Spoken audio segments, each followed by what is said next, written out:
think about that and I go to bed with that. That shit hurts. Because the only thing that we need is literally oxygen, food, water, and a roof over our head. Outside of that, it's not a need, it's a desire.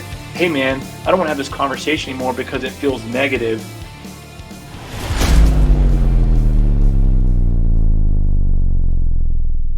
So the thing that's actually really interesting is that the relationships actually come and enter into our lives and we don't know why. And it's very interesting because you don't know how big of a role or how short of a role or how we are going to interact with that, right? You meet people and they end up leaving. They may have an impact, they may not. You walk by somebody in the street, you probably have no impact, but somebody that works with you, somebody that works for you, somebody that you enjoy a moment with, you never understand. And a lot of times people tell you to look back and appreciate, but at the end of the day, you don't know. So one of the very interesting thing that happens the other day, and rest in peace, but there was a gentleman that actually helped me that works at the Indian dealership. I reached out on Facebook and I was just like, hey, are there any local content creators? I'm looking to interact with local people that are looking to grow in a content creator environment. Doesn't matter what you're creating. I just want to have someone that's growing on the same path that I am, that are looking to improve how you make, exactly YouTube videos, how you have conversations, how you narrate, how you script, which I wasn't able to find one, by the way, which is fucking ridiculous. But either way, outside of that, there was a person that responded in terms of the content that I make. And they were like, hey, I'm open to having this conversation, having this interaction. And probably about 2-3 weeks later, I was at the Indian dealership where this gentleman worked. And I was able to make a lot of those Indian videos, obviously over the course of time that I've made. I made an appreciation video back a couple months ago when I hit the 1,000 subscribers. And it ended up that about 60% of the videos that I made were because of this one person. And the highest performing videos that I have were because of this one person. I reached out to a group on Facebook that should have some sort of content creators. And this one individual was responsible for a large portion of the growth that I've had over the last year, which is very interesting to think about. And this person ended up passing away on Friday because they got into an accident. So this individual was a complete stranger, offered me an opportunity to just do what I do or learn and interact. The benefit that this person would have is there's a salesperson, so it would bring potential eyeballs to this person to help them, make sales, literally review the bikes, have conversations. Like people that watch my videos, they've reached out personally. They've had other dealerships reach out and interact. They've had just other people literally simply come into the dealership and just buy something because of a video that I made. And strangely enough, like locals down the street. So it was something that was beneficial, I guess. And it just didn't cost anything. It was just an opportunity. But that opportunity brought me a big change because I was able to change my delivery. I was able to get the experience. I was able to have conversation. I was able to speak about more, let's say, current topics, or a more modern motorcycle, which would be more of a current topic, which helps trend as you're creating content. Obviously, if you're making a video about something that happened 20 years ago, it's going to be less reach than if you're making a video about something that happened yesterday. So all of those opportunities were brought by a random person, and that's gone now, right? And it's not anything that, like, I get it, it wasn't a crazy relationship, great guy. Personally, we had a lot in common in terms of interest. We had great conversations, but that person's now gone. So that small interaction that we had over the course of a couple of months, man, I would say it was like 3 or 4 months, was very big and impactful. And one of the crazy things, one of the crazy fucking things, man, about 2 weeks ago, one of the last text messages, I had interactions a little bit after that, but one of the last text messages I sent, I released a video and it did very well. And I literally just messaged him. I was like, thank you, bro. Because of this opportunity, I was able to get here, right? I was able to practice and make more videos and interact and have this little thing of being built. And then, it was a random accident. It wasn't anything else related. It was literally a crash. So people are brought into our lives. We don't know why. We don't know what the impact is. Like, obviously I didn't know. I was reaching out just like to have some sort of like someone that's looking to be cohesive and grow in that sense, and looking to put in the work just so I could have like somebody to bounce ideas off of and throw ideas off of. And I didn't necessarily get that, but that opportunity brought something else. Oh man. This kind of goes back into the conversation we were talking about last week though, right? Another person, and another person had impacted my life. And granted, to your point, in your very same situation, you weren't like best friends with a gentleman, right? In terms of like overall growth. However, there was a significant amount of value that he provided you in a very short amount of time when you were looking for something else. Same thing, man. In a different wheelhouse specifically, but in my mind, the concept behind what I'm reading about right now in Matthew McConaughey's book specifically, and is just it made me think about the we always talk about collateral damage or unintended consequences, right? And then there's a lot of unintended good that you can get from other people when you didn't expect it, or when somebody offered you help, it wasn't necessarily the help that you were looking for, but when you go back and you look at it, it was exactly what you needed to get with where you were going, right? So I haven't really thought about that a lot in terms of like all of the people, right? But Yeah. who was it? It was what was it? Bedros, the gratitude text messages every day, right? Mhm. All right. So I started doing those for a long time.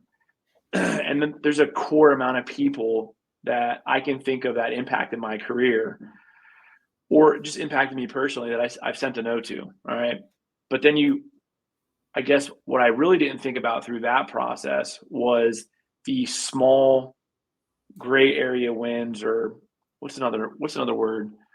The unintended good that other people brought to my life, right? Like there were certain people who believed in me right out and had very direct conversations with me and told me, this is what you need to do, this is what you should not do.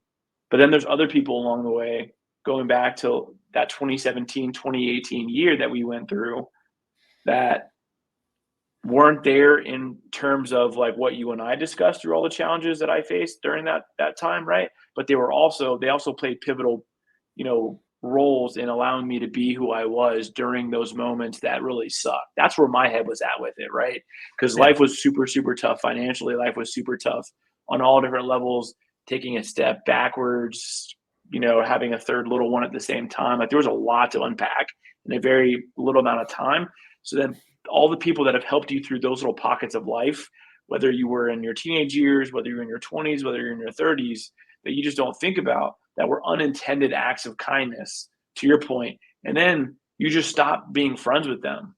That's the other side of that.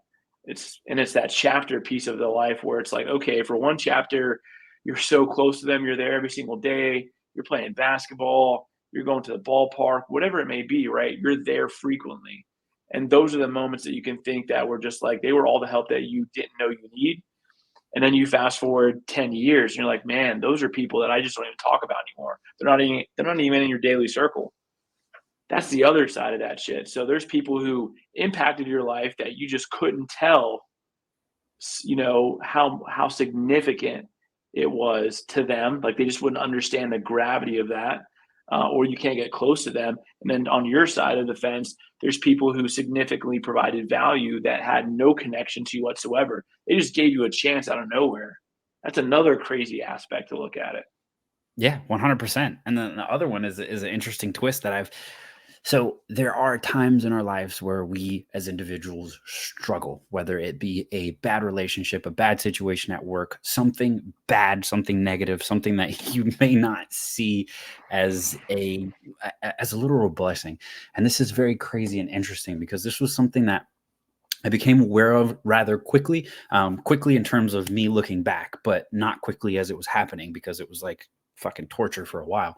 But in terms of like me being the individual that I am, and the leader that I am, and the leadership knowledge that I've gotten, and that drive, it was very interesting because I got a bad example and I got good examples, and that juxtaposition that I got over the course of time that I didn't realize at that time made it clear now, and it makes it easy now, and I can explain it now. But obviously you're well aware that I was in a situation where I had a bad manager, right? They were not much of a people person. They were not much of a leader. They were more of a dictatorship. It is what it is. It was not a very good experience. I ended up working Like I ended up working 7 days a week and not getting any overtime. Right. So it was just like a really shitty situation all in all. Like it's, you scratch my back and I don't scratch yours. Lied to about money in terms of raises in a situation where I needed to buy a house. Like there was just like a lot of negative shit. But then comes, well, this would have been you at the time, or a better leader, or a person that tended to care about the employees that were under them in a more literal, personable way. And that juxtaposition became clear to me. So as I grew as a leader, that bad time that I had, which was maybe 6 months to a year, ended up being the exact opposite, or all of the don't do lessons that I ended up literally learning as a leader. Literally, don't do this. Don't be a fucking dickhead. Like, actually care about your employees, right? Actually talk to them. What are they doing on a day to day basis? Which is the exact opposite. And the thing is, I learned that lesson not through being a dick, but I learned that lesson because someone else gave me that bad example, and I was miserable. Like I was literally miserable. I wanted to quit. I didn't want to show up to work every day. Like I became a worse person interacting with this other individual. And I now know how to not make that other people, right? Now, if I'm leading someone or if I'm in a group of people, I know how to not be that person that the other people despise, not because of anything that they have going on, but because of bad leadership. Other people can not like me because I want to grow. Like that just pisses people off sometimes. But in a just bad leadership, just being a bad person, I got the example. It sucked, but that short period of time, which now has been, 10 years ago, was a very big learning point, was a very big growing point. And then all of a sudden, as you start learning leadership, as you start learning to interact with people, a lot of the things that you actually learn is like, holy shit, that makes perfect sense. That's exactly why I didn't like this. It's like, okay, it makes perfect Right. sense. Well, So those like, yeah, go ahead. Go ahead. that's the chapter of this book that I'm in right now. Is it talks about that very same fucking statement about how those moments fast forward in life and you look back on them and they're exactly what you needed in order to grow. So it's like, when what was it? There's another corny ass quote that was been on my mind this week. But it was like, if you want to grow, don't hate the rain, Yeah. right? And it's just it kind of makes you go back to it. It's like, so all the adversity, all the bullshit, all the obstacles, and we've talked about this numerous times. Like the Yeah. obstacles are exactly what you need, right? I've just never thought about it in terms of people.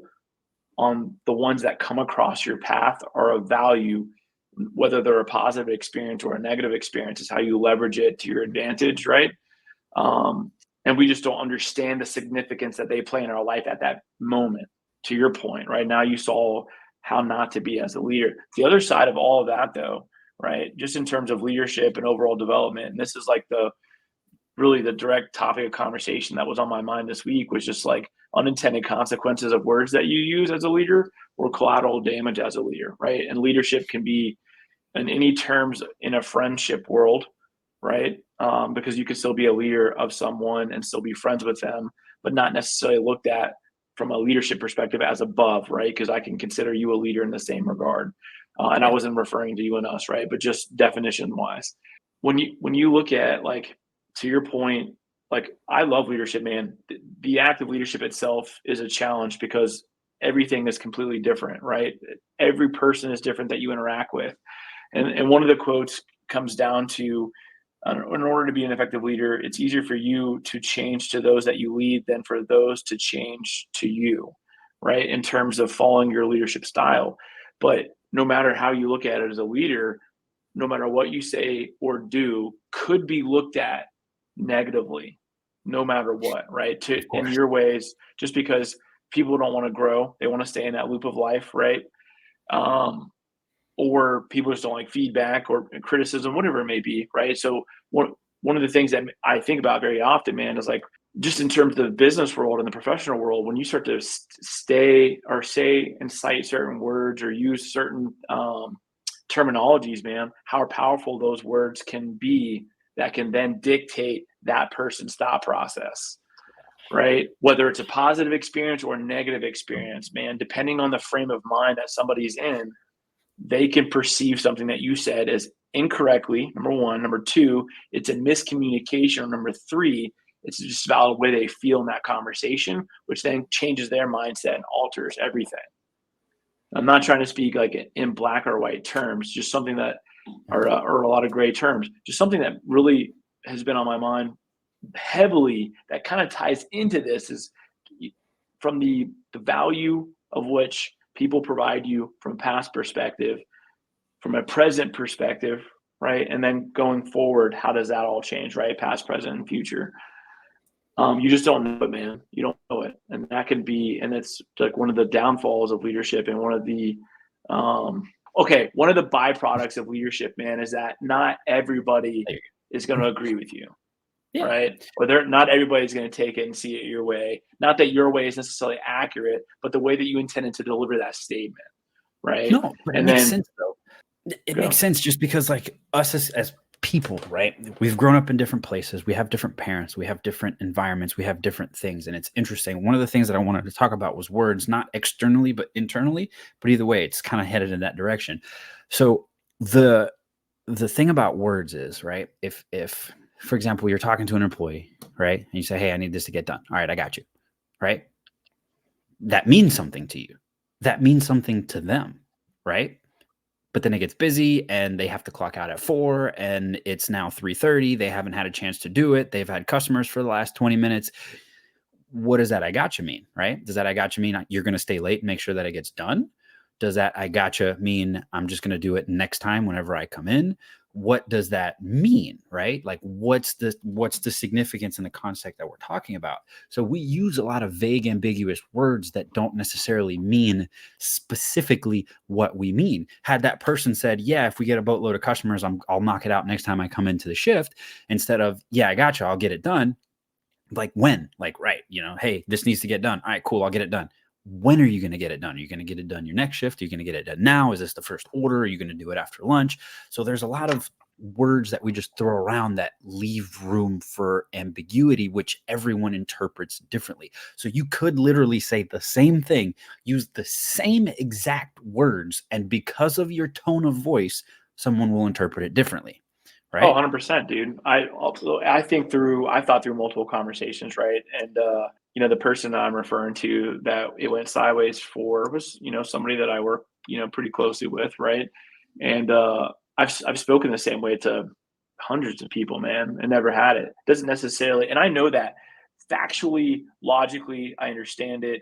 I see it. I'm pretty aware of my tone of voice. I'm pretty aware when I fuck up. I'll tell you, hey man, didn't mean that. I'll even pick up the phone and call you back and say, hey, I think my tone or I think my message could have been misinterpreted. So let me just re-clarify and essentially give you the opportunity to say, hey, yeah, that's how I interpret it. But I'm glad you clarified that, right? I do that. I'm very, very self-aware of that. I stay very, very humble in terms of that because you can read the room. But it doesn't necessarily mean like I know all this. It doesn't make it any easier Of when course. when you lose somebody, right? In terms of just connection, the connection there, the trust level that's there. And I know, and that's what for me as a leader, dude. That when I think about that and I go to bed with that shit hurts. You can't make it better for me. I could have done everything textbook and still been 100% accurate in what I was trying to deliver, and you wouldn't make me feel any better by saying, dude, that's part of the trade, right? So I always try to check myself and figure out where the fuck it went wrong. What did I say? How could I have done that differently? Because you can't even understand like the unintended consequences that you could potentially bestow on that particular individual. And I could Yeah. argue the exact other way around and say that individual is also responsible for being self-aware, for understanding it, for re-clarifying it, and making sure that doesn't rent space in their head, right? Which Yeah. I'm not saying that I'm renting space in that person's head by any means, but I could see both sides of the field when I look at that and say, hey, dude, it hurts. So sorry that it went down that way, or maybe you feel that way. I don't think that was what was intended beside it. And I've clarified myself on multiple occasions, right? But then there's the other side that says, well, hey man, like you can't please everybody. You can't save everybody. You can't fix everybody. You just can. No matter how much you do, how much you say, how much you get other people to do. Like that person has to save themselves, right? So, but it's still the unintended consequences or collateral damage in leadership, running business, entrepreneurship, whatever it may be. You could very much quantify that in the same terms of what we just chatted about before, and just being in different chapters in people's lives. Like, I still feel bad, maybe, and I look at those scenarios where on one side of my hand, I know that it's all about growth, success, and not everybody's going to be with you for the entire journey. But the other side of me says, man, do these people who were in my life during that time frame or that chapter understand the significance that they played in growing me to the next level? So that's where, Yeah. in terms of leadership, how do you turn back around and, like, keep your hands out for them to pick them up? Does that make sense? Like, when you look at leadership, or at least when I visualize it, I visualize a staircase, right? And our job as leaders is to make a difference, no matter what we do, both professionally, personally, whatever it is, right?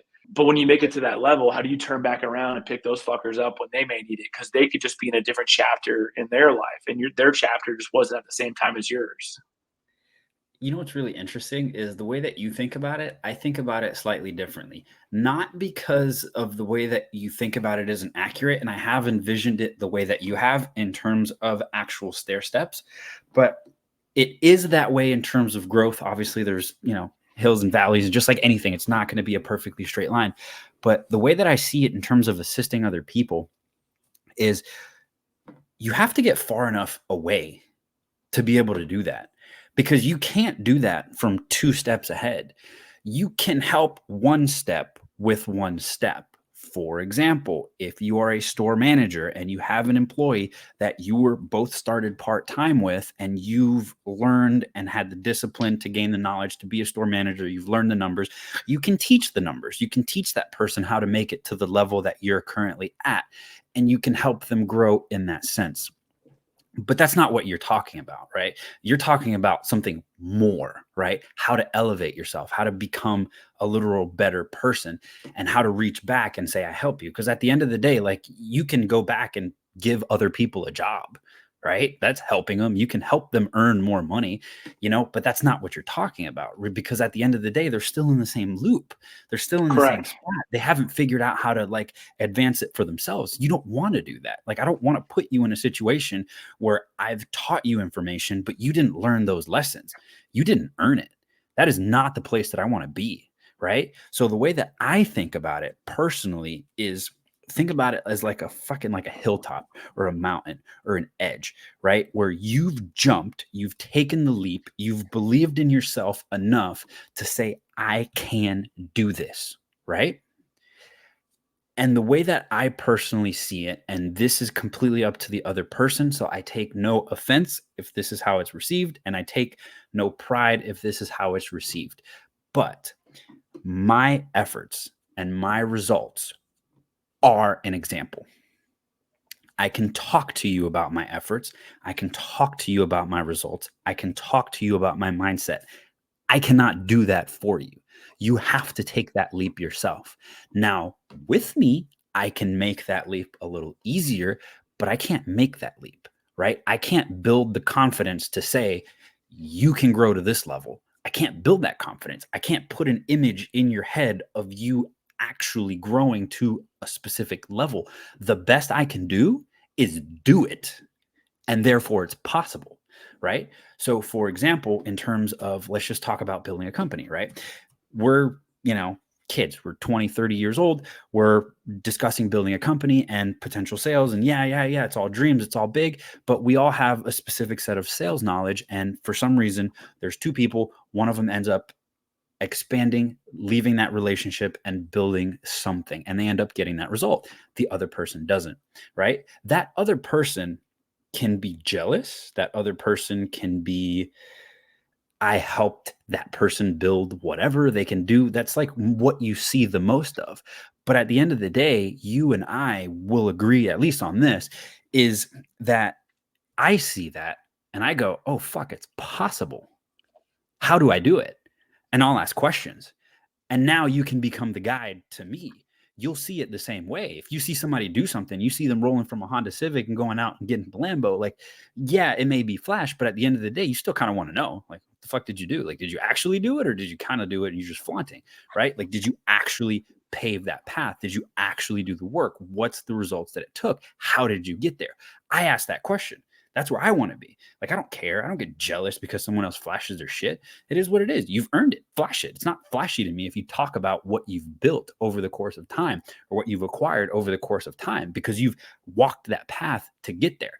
But the problem is, and here's the thing that I cannot do, is see that positivity for somebody, right? So I can be there. I can be an example. I can say in your face, like, look, it's possible. This is what you got to do. But they still got to do it. They still got to believe it. And I can't do that, right? That's the You're one not, thing that at the end of the day, it's just you're not wrong. You're not wrong. However, I disagree with you. I'm a interesting. sucker for Okay. that. You're not wrong in anything you say, but I guess my job from a leadership perspective is I'm looking for those that were in a loop, because at one time I was in a loop. I can still continue to travel through my path of success and still be successful, but it may take somebody believing in somebody else, even when they don't believe in themselves, to show them what's possible, because they're going to continue to be stuck in that loop because that's all they've been exposed to. And if you look at their lifestyle, their culture, and to what you said, to your point, when you would say like you're not responsible for certain environments and certain cultures and certain people's parents and certain people's friends, but when that's all they've seen for 10 or 15 years, for 20 years, maybe you just started to communicate with them at 20 years old, they're having to undo all 20 years of that torture that they themselves did not set up, right? And that's where they'll say, children's, between the ages of 0 and 6 or 0 and 7, before they start to really become aware socially, that's their most critical, because you're teaching them all those habits that they should have locked in, right? So if somebody's childhood was really terrible, granted, they could have taken accountability for it and also changed all that. But if nobody's shown them what is truly possible, because logically what you're saying is accurate in terms of their success rate, their success, here's what I did to get here. It's manageable, and it's relatively obtainable. Mentally, that loop that you refer to, I call it like a broken record or broken vinyl, where it's going to continue to skip right there until you can get outside of that scratch, right, or overcome that scratch. So I like you paint a better picture with loop, but it's somebody like me that can potentially break that loop, because I was there in a very dark place. And that's where, in the leadership piece of it, I enjoy my job. And that's where I was like, man, I don't know if I could. That's why I'd go to run a bar, for example, because I think if I was in a bar, I could potentially change somebody's loop at a bar. So for me, that fixation from a leadership perspective is going to there to change somebody through something. I mean, that could be bad, right? Because somebody could consider alcohol bad, but you could potentially change somebody through that process. Same thing in leadership and retail is like, man, most of the people that we're working with didn't intend on working in retail. They just didn't make a good decision. One, two, they had to do what they had to do to make ends meet, at that time, and decided to play their hand to their advantage and grow and make a decent career out of it. Or number three, they were doing that while going to college and then saw that they could make a career out of it, and then stopped going to college and boom, right? So most of the people you're dealing with didn't intend on being there in the first place. So then you build a rapport with them and show them what's possible through this particular channel. Same game, right? Same process. So I guess when I look at that staircase, as like, okay, I've made it up. Don't forget people. Like, if it wouldn't been that for that one hand that reached out to me, I may not even be here right now. I could have been on that same cycle of life, living that same cycle, and I could be living in a trailer park somewhere. Not that a trailer park's bad, right? But I could be living in a lifestyle that is often painted with that picture, but I didn't. So that's where I look at it, and I say, like, yes, you're 100% accurate. Now, there are some people who I feel like I can change in that loop, and then there's some people that I've probably treated or done something where it's like I can't change that loop, because I just feel like I can't impact that person. So I don't want to say I write them off as an individual, but I know, like, hey, that person's just in a really dark spot. My corny positive shit's not going to pick them up. It's not going to elevate them, because that's not what they need right now. So I'm not particularly that person who can potentially save them. Doesn't mean I give up on them. But I don't know. I don't know if that makes any sense, dude. Why I have that, and that's where I call this sucker for having that loop, is like, maybe I'm just a sucker for that underdog story. Because when you look back at a lot of those underdog stories, there was a lot of that going on. No, I get it. So, but you kind of just said it yourself, and I get why you disagree with me because I'm talking a little bit larger. You, from what you just said, is you already feel like there's certain people that you can't do that with, and there are people that you can.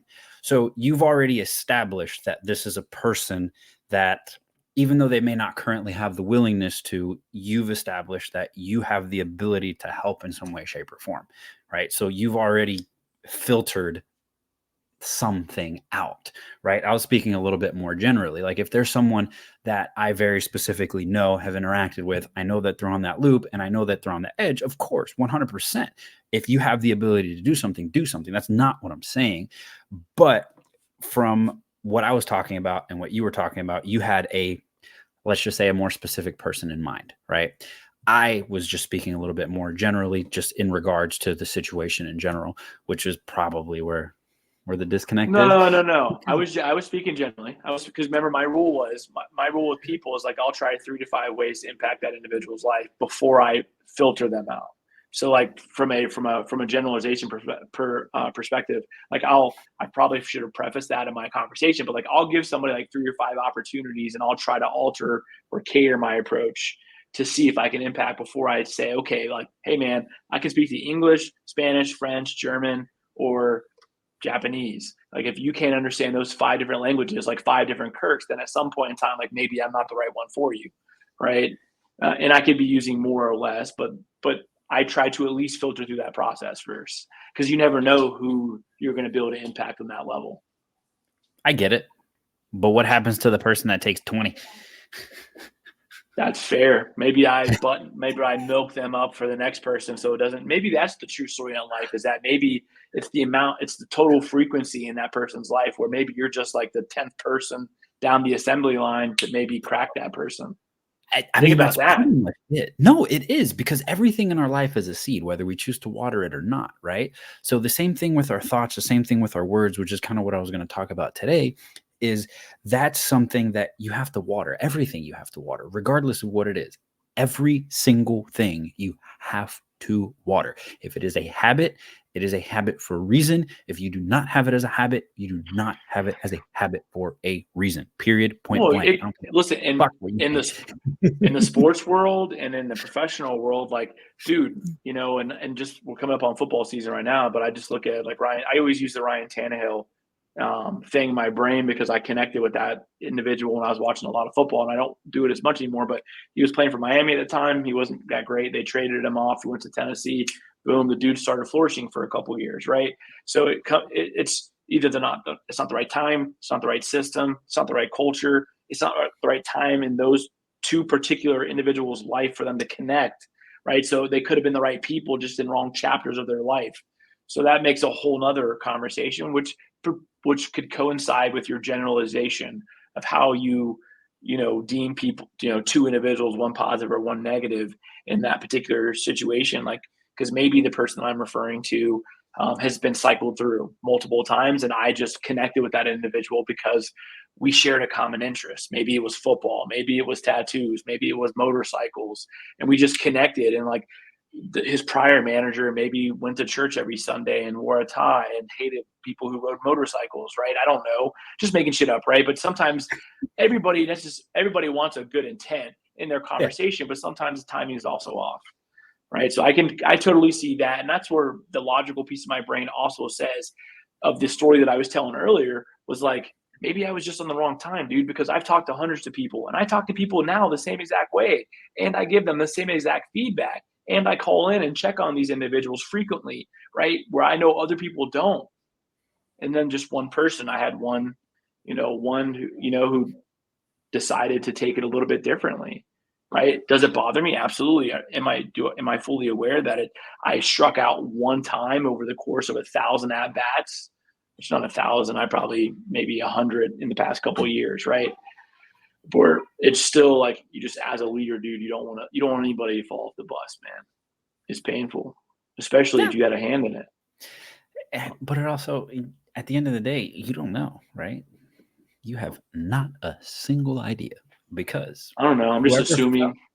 I know, but whoever fell off the bus, let's just say somebody did fall off the bus and that's what they needed to start their own thing, right? That's what they Well, yes, needed the to other side do of it something is else. 100% is sometimes there's been people who, dude, I've just come across that have, came back to me and said, thanks. I appreciated that. You have no idea what I was going through in that moment, right? It was just too much, right? I don't think you were a bad person. I've had multiple of those conversations, man. I've had some tough conversations. I've let go of some good people that I didn't want to let go of, right? And they're still fucking hard, and they're not even your fault. A lot of these people, it's their fault that you Yeah. end up having to separate professionally or personally, but you take it. And that's the self-awareness piece. And that's where like you go back and you look at where those individuals are looped into their life. They're just in different chapters, right? And you just hope that whenever you have those tough conversations, they come from a good place and they don't come with any malice, right? And you're not doing it to yourself in terms of or to protect yourself. Like when it comes time to those tough conversations, a lot of people look at it for selfish gain. Like, hey, I'm not meeting expectation, and you're benefiting from it because I'm holding you back. Like, dude, I'm the type of man or the type of leader who would hold on to you for a really long time, even when other people told me no. I'm the type of Yeah. dude who's been told, hey, man, I don't think this individual is good for you, right? And that's how our life started. I got a phone call said you shouldn't take this dude. Like he's not that good. And I'm like, I disagree with you because I just didn't feel any of that bad energy. That was just one perception. I think we've talked about this in multiple times, but like, isn't it funny how many different versions of you exist in other people's minds? Like this is another one of those scenarios where it's just like, man, I've I've come across so many different people and I've impacted their life, they've impacted my life. But the ones that stick with you the most are the ones that you've had to hurt, whether on accident, whether it's I had to hurt because they were hurting themselves. Like I didn't do it, but like I had to sever that relationship and they didn't make any changes off of it. And my role as a leader is to always like, dude, you have to do everything you possibly can for this individual to be successful, you know, and if they can't, that's on them. Like that's the way, but you got to give it those are those 5 languages. I'll give it to you every different way. I'll try to micromanage you. I'll try to help you. I'll try to send you reminders. I'll try to touch base with you. Like whatever works for you, for me to figure you out, to see what motivates you, I'll do it. Until it's like, all right, I've done all 72 of those things and you still can't take it. That ain't on me anymore, man. Right? It's still fucking tough. I'm Yeah, holding on to it, 100%. man. I'm holding on to it. It's okay. You'll cry after this one a little bit. I can tell. No, I feel better. I feel better now. I feel great now, actually. Well, listen, at least you got that Again, out of like the way. logically, it ain't my fault, so I feel fine, right? It's just crazy when you think through that process, It, and you go back to your notes and you go back to like your like I journal frequently, right? And I read a lot of Stoic philosophy, so I'm frequently writing something down. May not make sense, it may not be good, but I'm frequently putting things on paper, and that's just one of those yeah. things that I thought about was like the unintended consequences of the words that you have. You just don't know, right? And that's really just the downfall of mankind, right? Just all the political bullshit. Just is we communicate poorly with one another, right? Too vague, too granular, whatever it may be. Like just different personalities mixing. But then the other side of it is just like the collateral damage that you create along the way of your success. Like you just don't realize it. There's some byproducts of things that you're gonna go back and look at. Like I didn't like that version of me. No matter what Yeah. happens, you'll fast forward 10 years and you'll say I didn't like that. I was too aggressive. I could have spent a little bit more time here, whatever it may be, right? And you go back and look at all that. It's like fuck, dude. When I sent out that text messages to the boys that we haven't spoke to for 7 years today, it's like they have no clue. They have no clue. I had to say it, but if I don't, like, now I can compartmentalize that, zip it up, throw it away, and say, hey, man, like I opened that door. I said hello. I did what I had to do, and I gave gratitude for their impact in my life. Whatever happens after that is whatever happens after that, right? But at least you're also giving back to the universe, and that's where I paint that picture of the backward staircase. It's like I'm paying that forward, but I'm paying it backward. Not to be an oxymoron here, but like I'm going back to say thanks, from that gratitude perspective. So those are just what have been in my mind. Like as we've grown, it's almost October, it's almost my birthday. I'm getting older. thinking about things a little bit differently, right? So, and then you think about what you just went through this week, and then that freaking death that I had. It's just like, fuck, dude. You just got to get it all out there. You never know how long your time is. 100%. 100%. You fucking laughing over there in the background, bro. I was feeling great. Dude, I still feel great. I laugh at a bunch of shit now, man. There's no point in doing anything else but laughing. That's the best thing. That's the best thing you could possibly do, bro. Because anything else. So check this out. Here's what I was going to talk about today. I'll touch on it very briefly. You may have some feedback on it, but here's the thing that's kind of really been on my mind. This other conversation we had was probably a little bit better, but it's just words, right? You're laughing, bro. That's totally not fair. Because it is. Damn it. Dude, whatever. Look, so nobody will know. Was it a great conversation or was it a comical conversation? I felt like it was deep, all the right places. God damn it. Anyways, you go ahead. Go ahead. I'll leave it up for you to interpret how you feel about the conversation that you had. I'll feel the way that I feel about the conversation that I had. How about that? That's fair. No, honestly, I think it was a very good conversation. It was interesting how that ended up just kind of working out that way. But what I wanted to talk about was words. I was at the grocery store with my wife the other day with Mita, and she literally said, "We need coffee." And then she corrected herself and didn't say, "We don't need coffee. We're low on coffee, or there's like, we just need to get more coffee." Right. And she changed the word need very specifically, which got me thinking about, this is something that I thought about years ago, probably very in detail, maybe 4 years ago, 5 years ago, kind of towards the end of my stint at Advance. And it was thinking about the words you say and the impact that they have, right? I now used to use the word need rather frequently. And that was not good. Right? Because the only thing that we need is literally oxygen, food, water, and a roof over our head. Outside of that, it's not a need, it's a desire. So thinking about the words that you use, how you use them, when you use them, kind of puts you in a situation where it has an emotional impact on you, right? For example, we know a lot of people that may have a cigarette on their break. I need to smoke. No, you fucking don't, right? What does that do to you? What does that signify? What impact does that actually have on your life, on your psyche? Oops. Exactly. Right. So the internal words that you use, and I was actually talking to someone today, and this is something that we discovered. I say we, my wife and I, we discovered while we were kind of going through a good stint where we're listening to a lot of Tony Robbins. That's one of the things that he talks about, is the words that you actually use for yourself, right? If you say, "I'm pissed off," now you are pissed off. Hi, pissed off. Try not to be pissed off if you are pissed off. That is what you are. So I am me. All of these words that you use on a regular basis. I'm frustrated. I'm sick. I'm at the end of my wits. Whatever the fuck it is that you say, if it's an "I'm" statement, make sure you didn't even give a thumbs up, bro. I did, like right here. Oh, okay. I was like this. Just make sure that that's actually truly what you want, bro. Because a lot of the times, like, we speak the same way our parents do. We speak the same way our coworkers do, right? If you start a brand new job and you're trained by someone, those are the words that you're going to learn how to use in that environment, right?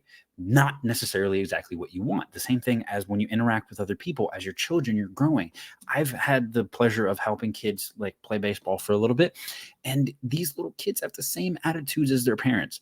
They don't know it, but we are the same way as individuals, right? Your kids reflect you. If someone knows you and then interacts with your kids separately, they will see that resemblance, period. It's just how it is, right? So we have that. But we don't know what that is because it's just us. We grew up that way. So you actually have to sit back and think about, and this is one of the really hard things and really not mindless, but not intense things that needs to be done, which I'm sure at some point in life you've done, but you actually have to sit back and decide for yourself. What words do I want to say? What do I actually want to achieve? Does this thing that I say that I've said for years actually get me where I want to go? Does me thinking this thought that's just been fucking playing, whatever it is, I don't know when it started, I don't know how it got there, I don't know, it's just something that I've said. How does that impact what I want to do?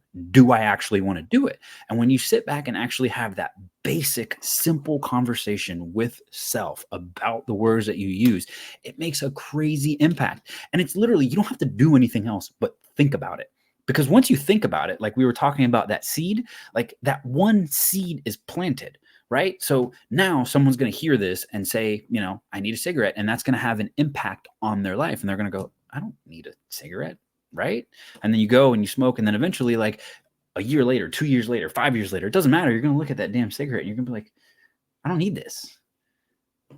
Right. And then that's the change. And it's not going to happen now, but literally just thinking about what you're saying, how you're saying, the impact, and what you really want, like actually saying, this is what I want, verbally saying it, acknowledging it in your brain, it will then start to happen. It's a little seed. Dude, It'll get watered. there's people Go that ahead. there's people that I work with that I just don't like talking to because of how negative they are. And in your terms, like just using the word need or venting frequently, right? And there's nothing wrong with any of that. There's no judgment. Like there's no judgment whatsoever. Like I really don't care. However, to your point, like I just don't like talking to these individuals very frequently because they use such words like that are very powerful. And in my mind, it's not conducive to my psyche, right, or my mindset. And I was telling somebody about that specifically, and I just told them flat out because this particular individual is very self-aware, and you can cite that back to them, and just said, "Hey, like I don't want to be a part of this conversation anymore." Like the emotional side of me vented for a little while, but the logical side and the future side of me knows that this is absolutely necessary. And the more I talk about this, the more I'm going to start to believe that. And I don't want to believe that. Right. And the other person was like, fair point. It's probably a wise way to look at it. Right. And then we just stopped. It was magical. We just stopped talking about all the negative shit. Right. For the most part. And we'll slide a little comment here, slide a little comment there. We just mow right over it. Like, but there's very few people that you can do that to, man. That just goes back to the communication side of it, right? Just people interpret differently. Because if I were to tell majority of people, hey, man, I don't want to have this conversation anymore because it feels negative and I feel like it's not conducive to my future growth or yours, they're going to be like, what the fuck, or woo woo shit, or I'm sorry, what did you say? Or, oh, I thought we were cool, or I just needed to vent. Like, there's so many different things. Like, and venting's okay, but it's like, man, if you don't inhale it that way, you won't need to exhale it that way. That's a profound statement right there. I want to quote that right there. If that ever makes it anywhere, I cite that copyright, right? But if we don't inhale or consume it, we're not going to need to vent it. No, 100%. And it's crazy. I don't remember when it was. This was one of those things that it never clicked at the moment. And then over time, it just started showing up again and again and again and again. And it's guard the gates of your mind because no one else will, right? Our brains are computers. If they receive information, they will use it. Literally exactly what you're talking about. So if your brain receives that information, whether it be negative, whether it be positive, it'll use it. So the more negative shit you're around, the more negative shit your brain will start to assimilate with and start processing in that fashion. Oh, this person thinks like that, whether it's conscious or subconscious. So what's really, really hard, and what kind of relates back to the helping other people, is like finally breaking that is really, really, really hard. Because of those years of programming, because of those That's what I years was of that's what I literally was going not to, guarding. by the way, too. Yeah. It's like, dude, the only way that I'm sorry to cut you off, but I just want to slide my comment right back in that conversation, is like, you may be the reason why that person breaks the loop. Could be, you may not be the reason why that person breaks the loop because it just be bad timing, or you're not strong enough to cross. And I'm just going to say multiverse to go Marvel for a second here. Like, you may never be able to cross that multiverse for that person, so they can see that other version of themselves that maybe we see, right? So like that's where it's just like, man, I just want to repeat that back again. Like, the hardest part about leadership is being able to crack that loop for individuals when it needs to be cracked, right? going right back into your thing from a loop perspective, multiverse. No, it's also the another thing that's, like, crazy, and I would probably say that I was kinda susceptible to this while I was at, the previous leadership thing. It it's also hard in a certain sense to not get impacted by it, because as a leader, you have to be able to impact yet not be influenced at the same time, but it's hard to influence without having the ability to be influenced. Like, it's kind of hard to give that balance to where I'm going to help you get where you want to go, but also I still want to get where I want to go, which is completely different from where you want to go. And You know, that's an interesting this little is thing to balance. this is so off topic, but it ties right back into this as well. All right, there's a reason why I don't watch a lot of TV, Yeah. because the situations in TV, movies, whatever it is, like the more self-aware you become, for me, all right, the more self-aware that I become, the more that I look for the fucked up loops that are embedded into the TV shows and the movies that we watch. Right. And like the biggest example that I'll give you right now, and I'm like, listen, I'm not, you know how I feel about politics. I don't even give a shit about either one of them. I don't vote. I just follow my own path, right? I just march to my own drum. So, and I agree with whatever sections I want to agree with. When you think about men and toxic masculinity in general, right? It's been a topic of conversation for the past decade, probably more than that, but just like really in front of us. But you go back and you look at some of these 1990, like the 80s and the 90s and early 2000 TV shows that we all grew up with, right? They demasculated men for decades in those conversations, like crazy. Like they, and it was, and it could have been intentionally or just unintentionally, like by calling men stupid, or they don't know how to do anything, or they don't have a brain, or the way they raise parents, or they raise It's their definitely children. intentional. Yeah. Oh, it's intentional, right? But not intentional. I don't know. It may have not been intended at that time, right? So there's different ways to look at it, but it's like it just literally programs everything down to conversations, whether it's masculinity, whether it's femininity, whether it's just children and childhood versus being an adult, like whatever it may be. Like there's so many different situations that I can see in TV shows where like I'm watching a TV show and I'm like, wow, that's not good. And I have Dude, to how look at many my times kids, and my kids are just like, Dad, please don't. It's just a TV show. I'm like, no, no, you have no idea. Like this that's not loop real. right here is That's not not how it real. works. Please, this is not how it works, right? And like I don't watch a lot of TV anymore, so it's hard for me to say that anymore. But I do whenever we sit down for that. I think through that process. I'm just like, damn, dude.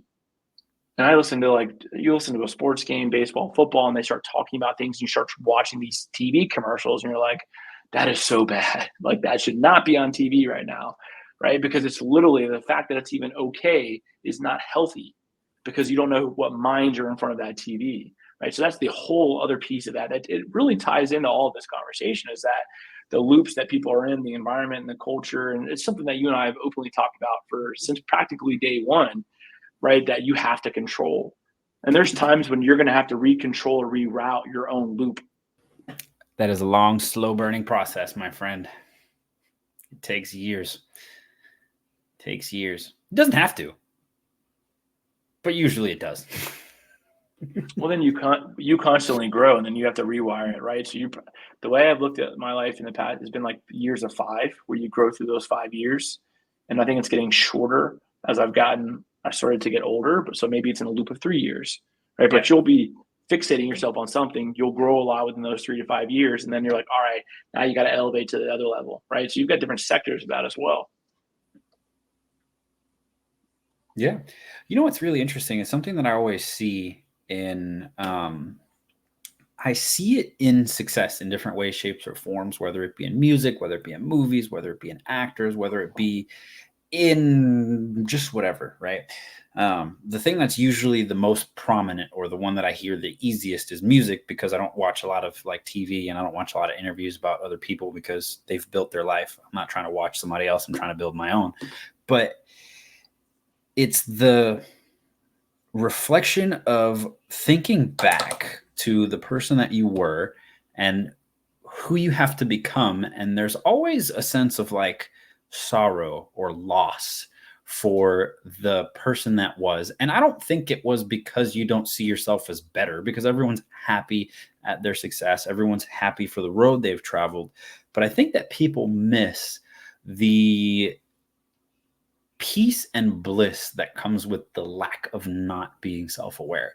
And I'm starting to realize that personally as an individual, because the more that I learn, the more that I want to grow, the more that I think about certain things that I used to just not think about, right? It wasn't something that occupied my mind. It wasn't something that was in my brain. I just kind of lived through what I felt like I wanted to do at the time, which wasn't what I wanted to do. So I'm happy that it's out of it. But sometimes I look back at like moments of I guess, joy and satisfaction, which I can't achieve anymore. Like there was a situation in the past, whatever it is, it doesn't matter. But that moment just doesn't bring me joy anymore. And it did. So like I've lost a portion of myself to an extent. And there is a simplicity that was easily satisfied back then that just isn't anymore. And I don't know if that's normal. That's normal. I think about that shit all the time. I have for the past decade. It's interesting. It's funny. Right? It's like when you're a teenager and you first started out, you were good with going to buy, Heather and I's short story version of this is we used to just go to the local gas station when we first started dating. This was 15 years ago, and grab a fudge round and a bottle of Yoo-hoo. Probably, drive up to the corner store, probably less than $10, dude. That was it. That was joy. That was happiness. When the last time that I did that was like 14 years ago. So is there sorrow that I still want to go eat that Yoo-hoo or drink that Yoo-hoo and eat that fudge round? Or is it growth that I find other ways to just, find to go on a date, right? So I think there's a sense of joy there, obviously, because that's just a pivotal moment from a growth perspective. But the other side of it is like, it's not so fucking simple anymore.